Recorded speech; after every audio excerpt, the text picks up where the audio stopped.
What does a brilliant vampire do when he finds out that his company is interested in wiping out the human race? Hello and welcome to our channel. Today we'll recap an American sci-fi and horror movie called Daybreakers.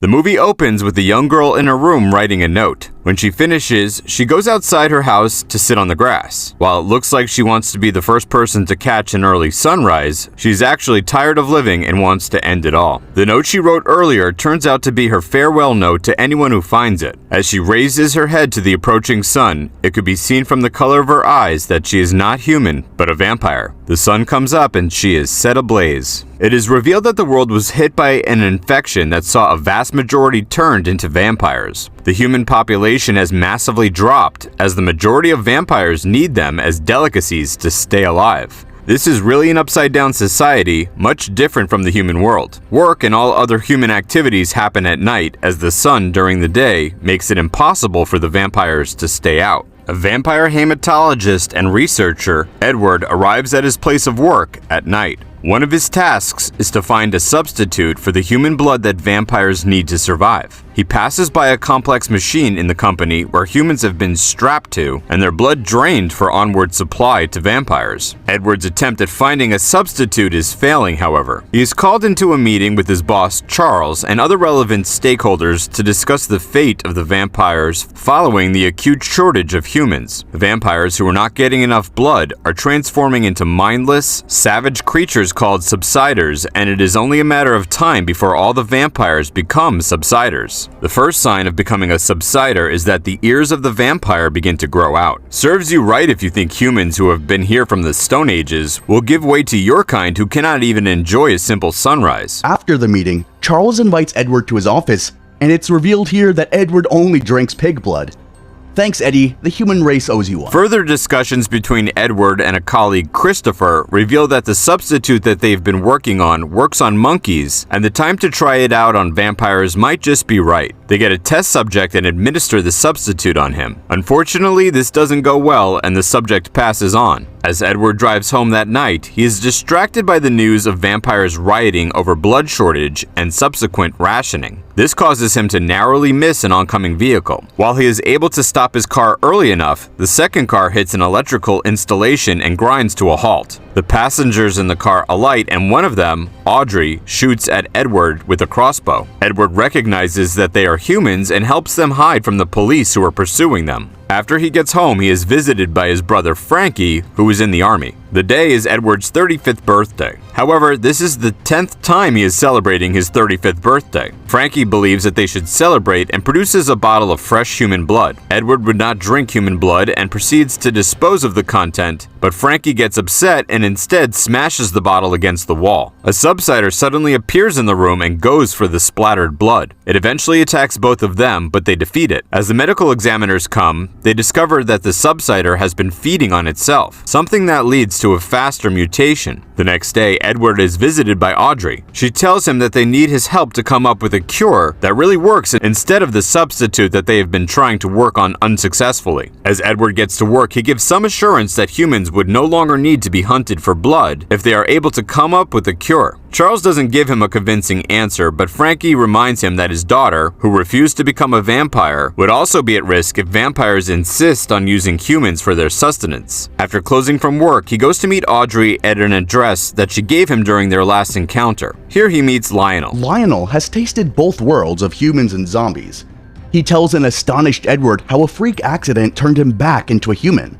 They want Edward to help them build a safer way to help vampires transition back into humans. They are interrupted by Frankie, who holds Audrey at gunpoint. They also see military trucks approaching. Edward and his brother get into an argument. Audrey pushes Frankie into the sun and they all escape through Edward's car. The military pursues them and they narrowly escape. Later that night, Lionel tells Edward how his exposure to the sun after his accident turned him back into a human. On their way to the hideout, Audrey notices that Edward is beginning to show signs of becoming a subsider as his ears are getting pointy. She offers him some of her blood, and although he initially refuses, Audrey insists. Edward eventually takes the blood. Yeah, enjoy your Starbucks, Eddie. Audrey and Lionel take Edward to their hideout, and he meets more humans including Jarvis and a vampire senator who does not like the treatment of humans. Meanwhile, the humans being harvested for blood at Charlie's company have reduced drastically. A lot of investors are also pulling their bodies from his organization, even as the research for blood substitutes is not yielding any benefits. Back at the hideout of the humans, Edward carries out some experiments using Lionel's blood. In the course of his conversations with Audrey, he tells her that he never wanted to become a vampire and that Frankie was responsible for turning him into one.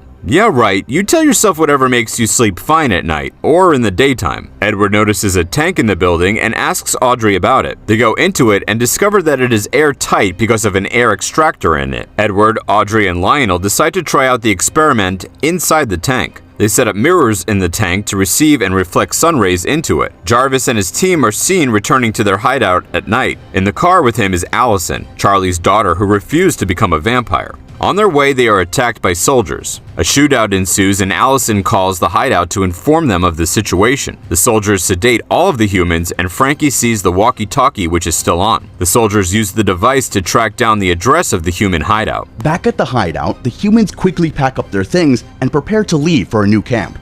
Edward, however, thinks that it's best to stay behind as they may not have the opportunity to quickly set up the necessary conditions for the experiment in a new place. Allison awakens in her father's office, and when he comes to see her, she pleads with him over the lives of her human friends. However, Charlie is unwilling to give in. She injures him with a knife in the stomach and tries to escape, but a soldier outside the office knocks her down. Edward, with the assistance of Audrey and Lionel, tries the experiment in the morning. Allowing some sunlight into the tank, Edward is set ablaze, but the air extractors take out the oxygen so the flames go out. After a few trials of barbecuing Edward, he is turned back into a human. Phew!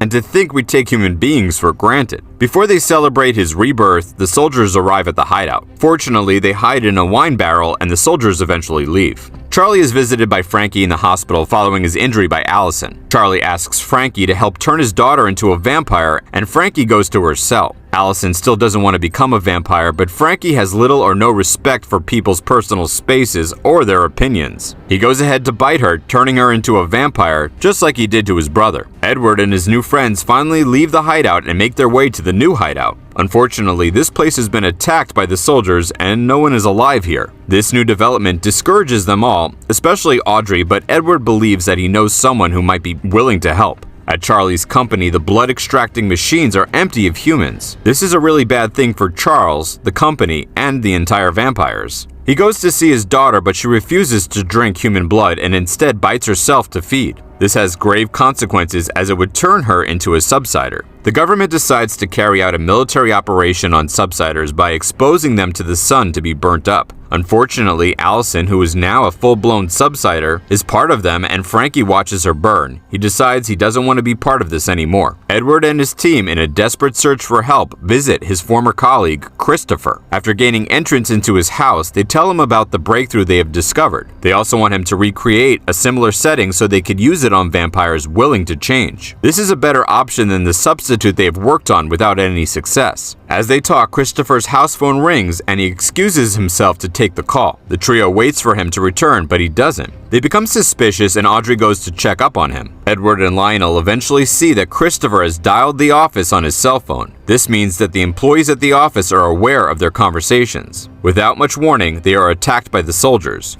Audrey is captured, but Edward and Lionel manage to escape. They hide in a deserted building, but a subsider attacks them. However, Frankie appears on the scene and takes out the creature before it can hurt them. Frankie discovers that Edward is human again, and he tells him that the reason why he turned him into a vampire was that he never wanted to lose him. Come off it, Frankie. There are better ways to immortalize a person. Benjamin Franklin wouldn't have minded sharing his space with Edward on the dollar bill if he knew you had such a penchant for immortalization. In any case, Frankie's hunger for human blood gets the better of him when he sees the tantalizing jugular of Lionel. He jumps at him and bites him. Edward pulls him away and prepares to shoot him with a crossbow, but observes that something strange is happening to him and doesn't pull the trigger. Charles is sitting at his office and sipping Audrey's blood in a glass when security men bring in Edward. He had walked into the company to be kidnapped. Edward tells Charles that he regrets running away and wants to return to being a vampire. Audrey is shocked by Edward's request. However, Charles dismisses him and bites him on the neck. Immediately, he begins to react strangely. It turns out that all vampires who bite humans who were once vampires would transform into humans. This is what Edward saw happen to his brother when he bit Lionel.